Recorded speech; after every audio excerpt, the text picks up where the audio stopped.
हाय नमस्कार and welcome back to your own channel V1 academy. ज़्यादातर जो हमारे पुराने व्यूअर्स हैं उनको लग रहा होगा भैया काफ़ी दिनों बाद, और जो हमारे नए व्यूअर्स हैं उनको लग रहा है भैया आप कौन हो।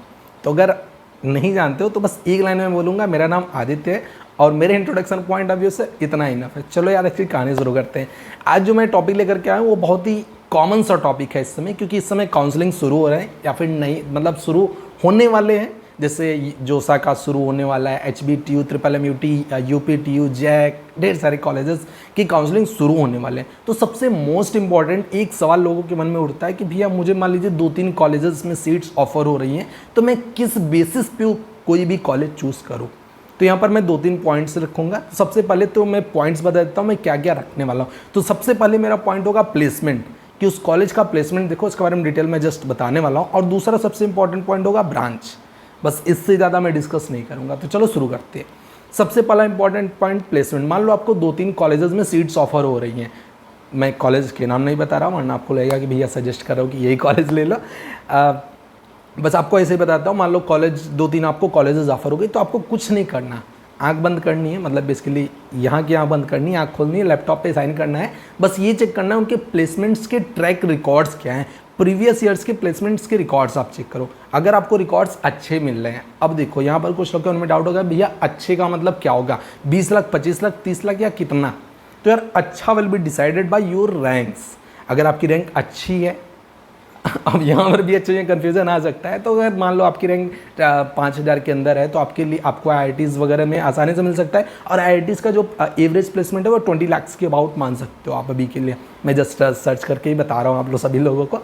तो अच्छा will be decided by your ranks. तो अपने रैंक के हिसाब से अच्छा प्लेसमेंट डिसाइड कर लो, जिस कॉलेज में आपको सबसे अच्छा प्लेसमेंट मिल रहा हो और उसका रिकॉर्ड्स भी अच्छा हो प्रीवियस ईयर का। ये नहीं सिर्फ 1 साल का अच्छा हो गया तो आप ले लो, थोड़ा 1-2 साल का और पीछे का देख लेना। अगर अच्छा है तो आप आसानी से आंख बंद करके उसी कॉलेज में एडमिशन ले लो। क्योंकि क्या होता है ना कि कॉलेज मतलब कैरियर डिसाइड करता है, और career will be decided by your college. इसके बारे में कुछ डाउट्स आएंगे आपको, मैं भी वीडियो के लास्ट में आपसे बात करूँगा।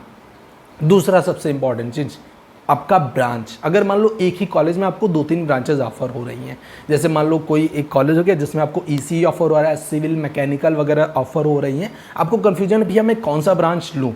तो आंख बंद करके जो फ्यूचर ब्रांचेस कही जाती हैं, मैंने अपना नाम दे दिया है, आप लोग कुछ और भी बोल सकते हो उसको। मैंने कुछ ब्रांचेस को फ्यूचर ब्रांचेस के नाम से दिया है। जैसे एक सबसे मोस्ट इंपॉर्टेंट CS, ज़्यादातर लोग इसी को प्रीफर करते हैं। उसके बाद EC, electronics and communication engineering, फिर IT इंफॉर्मेशन टेक्नोलॉजी आप बोल सकते हो, फिर इलेक्ट्रिकल इंजीनियरिंग। ऐसे बस 2-3-4 ब्रांचेस ही हैं जिन्हें आप कर सकते हो, क्योंकि इन्हीं का फ्यूचर है यार। आगे का फ्यूचर क्या है, आगे का जो वॉर होने वाला है, इवन आपने पढ़ा होगा कि वो डिजिटली वॉर होने वाला है।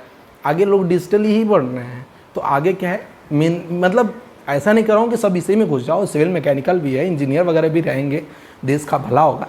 तो आप इन सभी ब्रांचेस को ले सकते हो, ठीक है। अब फॉर एग्जांपल अगर आपको सिविल ऑफर हो रहा है, मैकेनिकल ऑफर हो रहा है, electronics and communication engineering offer हो रहा है, आंख मूंद करके इलेक्ट्रॉनिक्स एंड कम्युनिकेशन इंजीनियरिंग ले लो। क्योंकि क्या है ये, अच्छा आप कुछ लोग के मन में ये डाउट आ जाएगा भैया मुझे तो सिर्फ CS चाहिए, मैं ECE नहीं लूँगा, मैं कॉलेज छोड़ दूंगा, मैं एक बार ड्रॉप ले लूँगा। तो भाई ऐसे बेवकूफ़ी मत करना, क्योंकि ड्रॉप लेकर के 1 साल पढ़ने में बहुत दिमाग खराब होता है। और ECE सेम लाइक है CS। काफ़ी लोग से मेरी बात होती है और उनको ECE मिल रहा होता है, वो बोलते हैं भैया नहीं मुझे सिर्फ CS चाहिए। ऐसा कुछ नहीं होता। दो CS में भी अच्छी कोडिंग कराई जाती है, ECE में भी अच्छी कोडिंग कराई जाती है। वो समझ लो कि 75% ECE डिपेंड्स ही है कोडिंग पर। जो इंस्ट्रूमेंट्स काम करते हैं कोडिंग मतलब प्रोग्राम वगैरह क्या होता है, मैं बहुत ज़्यादा कंफ्यूजिंग आपके लिए नहीं करूँगा। बस एक ही चीज़ कहूँगा, उस कॉलेज का प्लेसमेंट देखो। सबसे पहले आपकी जो प्रायोरिटी होनी चाहिए कॉलेज चूज़ करने में। और दूसरा, अगर एक ही कॉलेज में 2-3 ब्रांचेज ऑफर होने हैं तो आपका जो दूसरा ऑर्डर होना चाहिए वो होना चाहिए CS, EC और IT। बस इन्हीं तरीक़ों से आप ले सकते हो उसको, ठीक है। अब मन में कुछ लोग के डाउट्स आएंगे। अगर तुम्हारे मन में डाउट्स आ रहे हैं तो इसे कमेंट में बताना कि आपको क्या डाउट आ रहे हैं। कोशिश करूंगा जल्द से जल्द आपको रिप्लाई करूं, चाहे वीडियो के थ्रू रिप्लाई करूंगा या फिर किसी भी के थ्रू आपको रिप्लाई ज़रूर करूंगा, ठीक है। और हाँ, अगर आपको कन्फ्यूजन हो रहा है कि मैं चॉइस फिलिंग ऑर्डर कैसे करूं, तो हम तो हैं ही। डिस्क्रिप्शन में सभी के सभी लिंक्स आपको मिल जाएंगे। जोसा के मिल जाएंगे, जैक के मिल जाएंगे, UPTU के मिल जाएंगे, MMUT, HBTU के मिल जाएंगे। तो आप जा करके भर सकते हो और V1 अकेडमी का लाभ उठा सकते हो। बाकी मिलते रहेंगे आपसे। जय हिंद।